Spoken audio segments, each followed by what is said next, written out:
Hey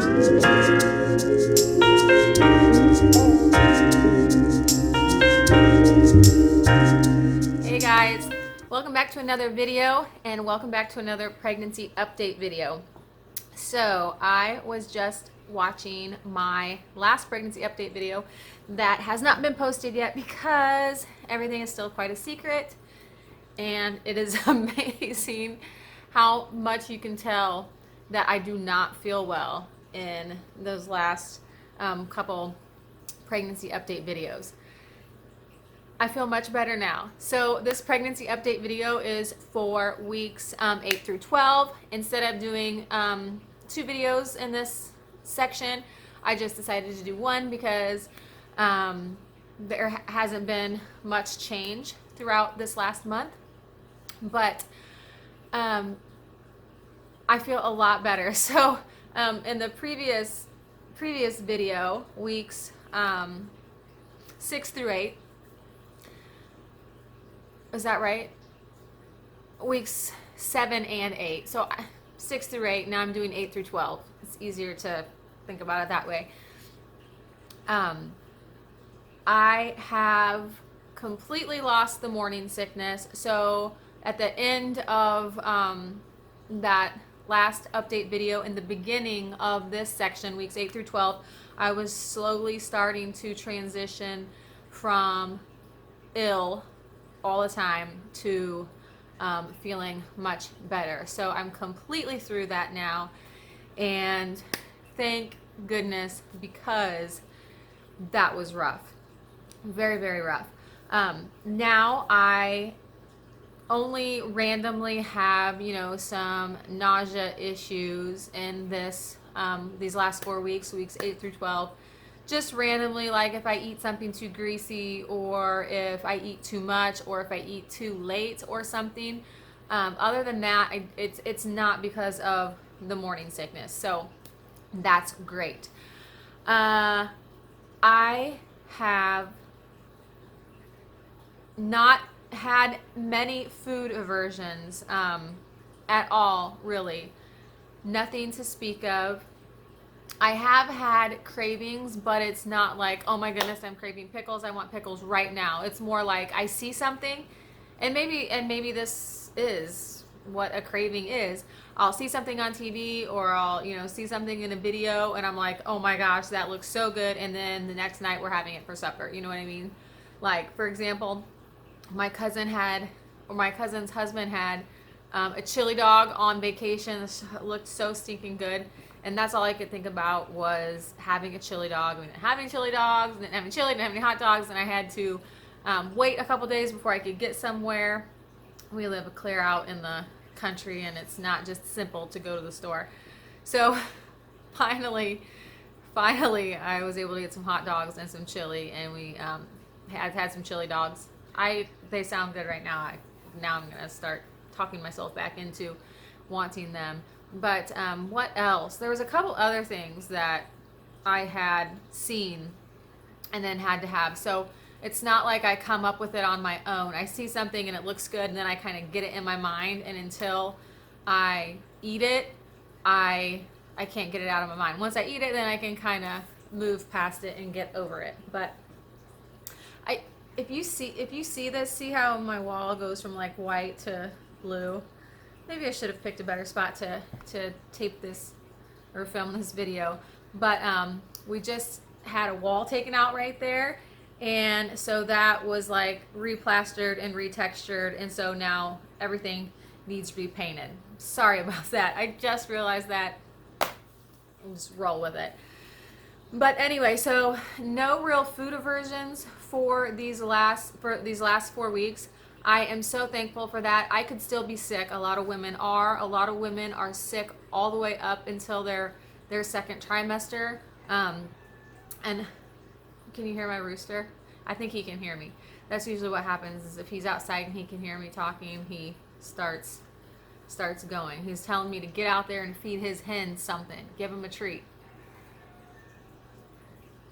Anyway, so food aversions and cravings. Although, I was talking about pickles, and I think I saw one of the women that I watch on YouTube bought pickles, and then I had to have them, and so that is kind of funny because pickles usually hear like women craving pickles and ice cream or something at the same time. But anyway, so that has been not too awful.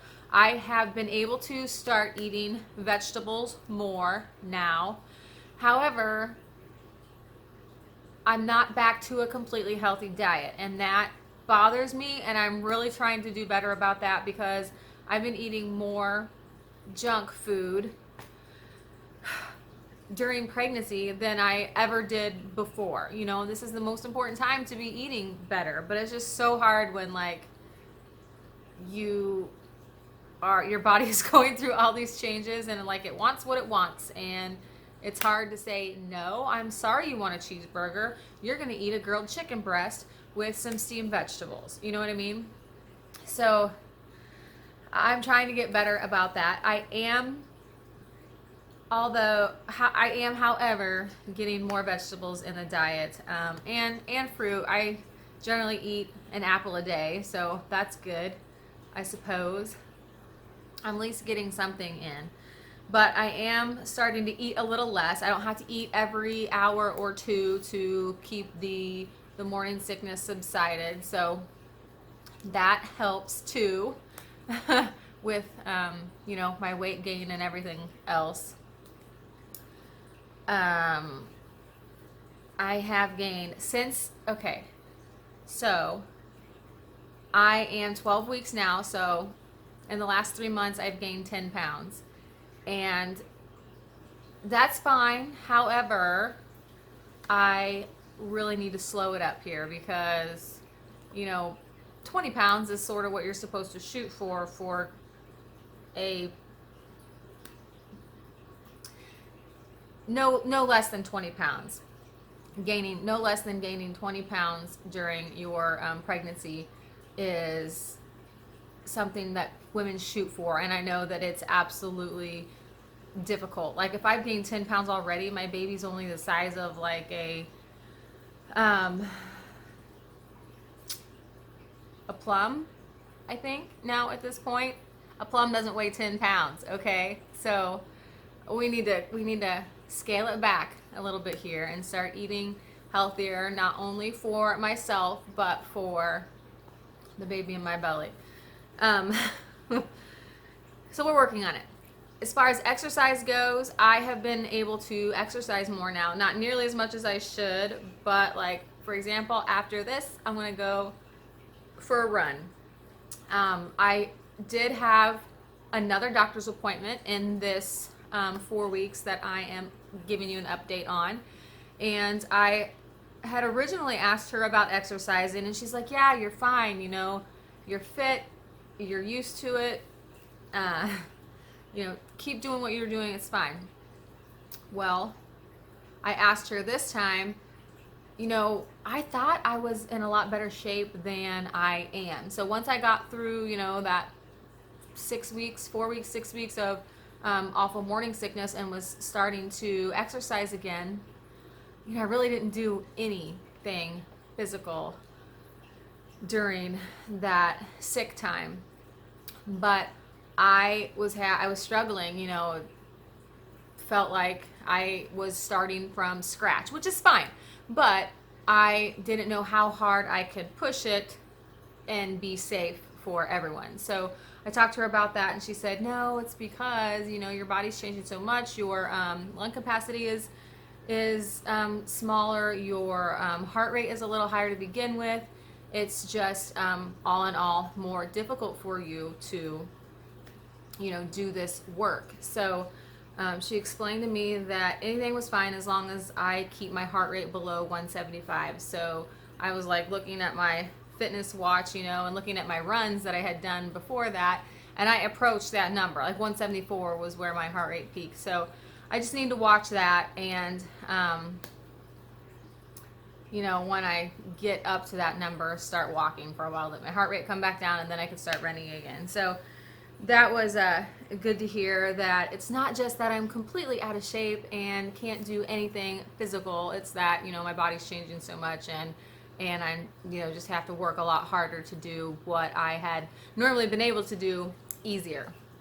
So, but by no means am I anywhere near a fit pregnant woman like I, had aspired to be. Not at all. But it's not too late. I still have plenty of time to feel better, get healthier, gain more muscle. So that's good, and I plan to. So we'll see. Keep watching for updates on whether or not I am able to become that fit pregnant woman like I had always thought that I would be. So what else? The doctor's appointment. So I had mentioned that this was a 12-week appointment.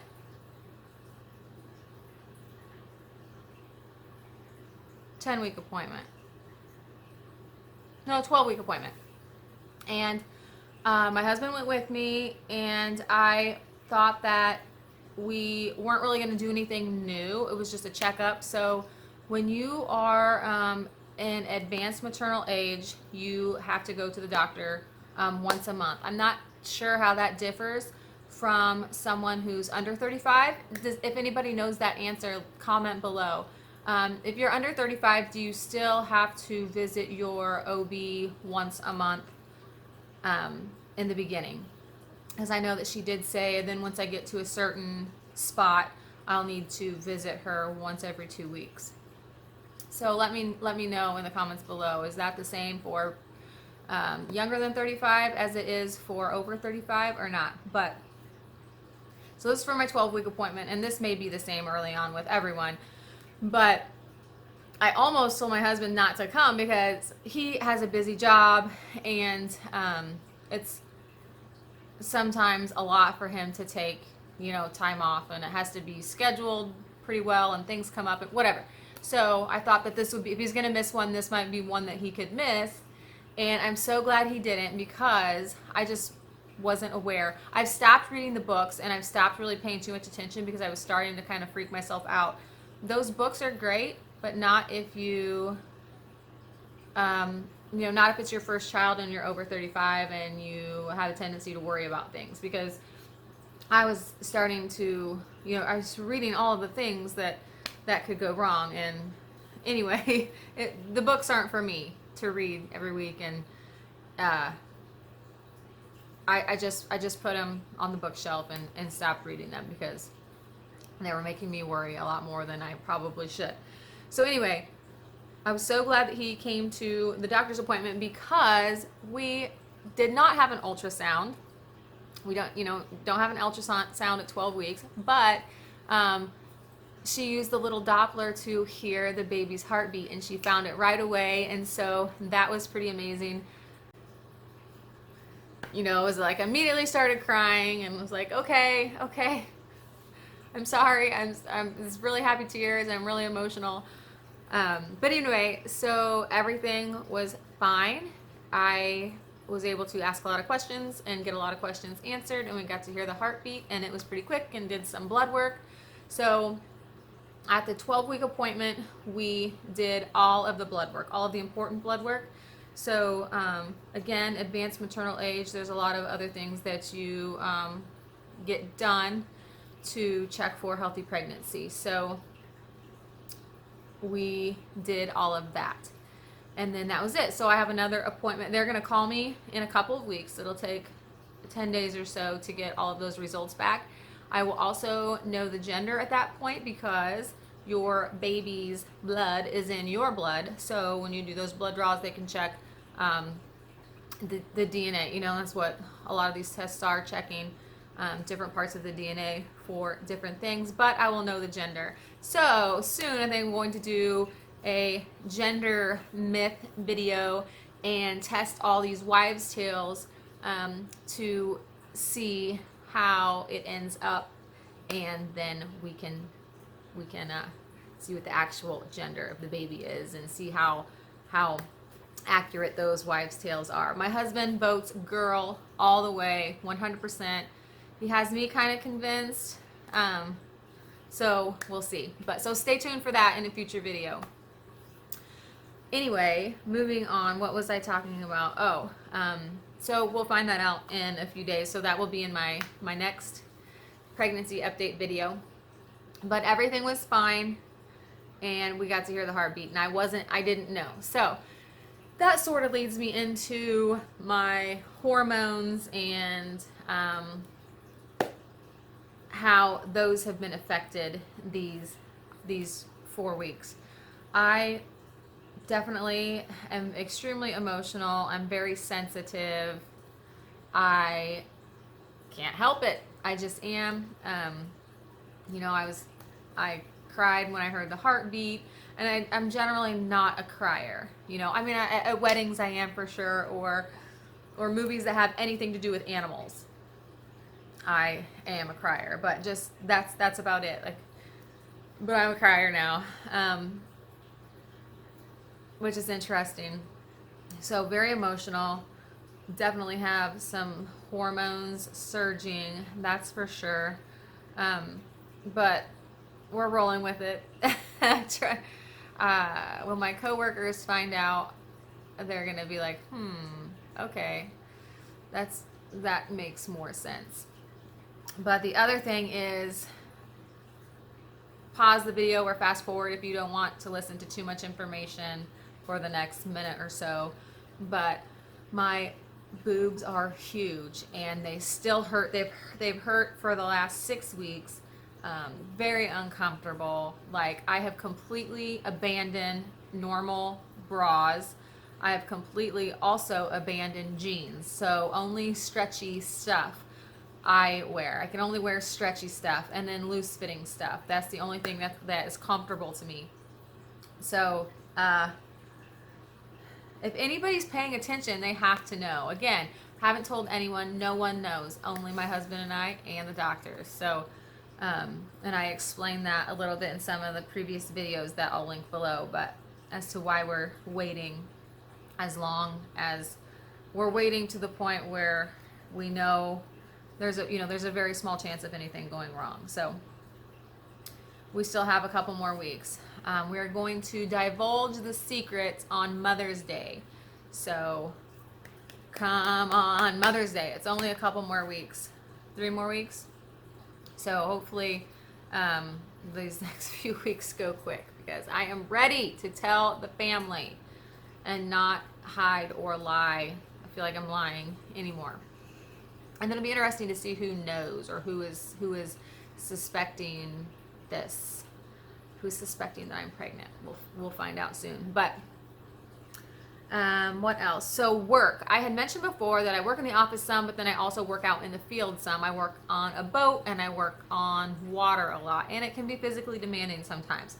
So I did have some issues early on, because it was some pretty extenuating circumstances that I probably should not have been in.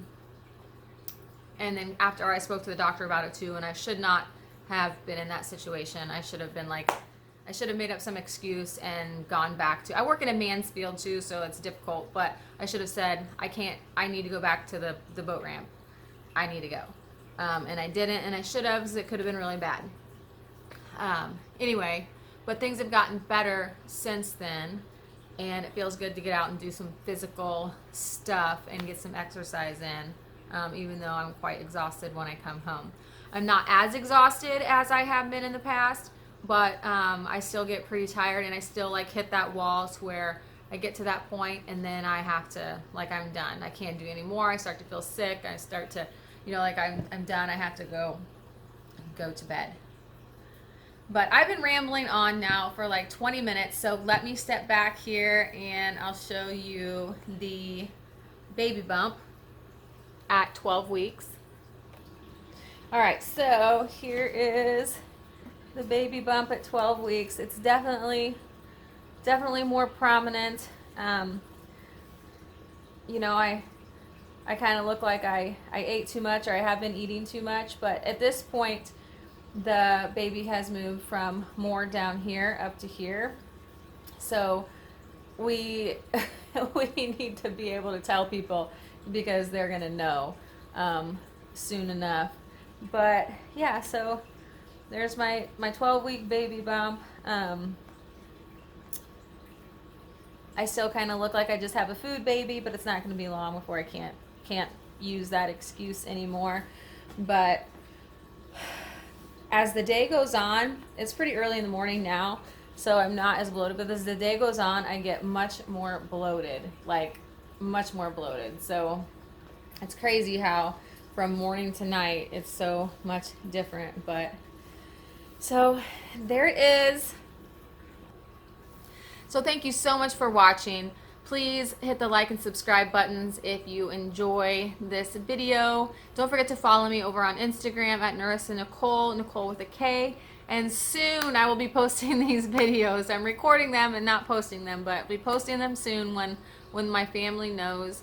And please leave me a comment down below. I would love to hear from any moms or pregnant women out there, especially women that are of advanced maternal age too. I would love to hear from you as well.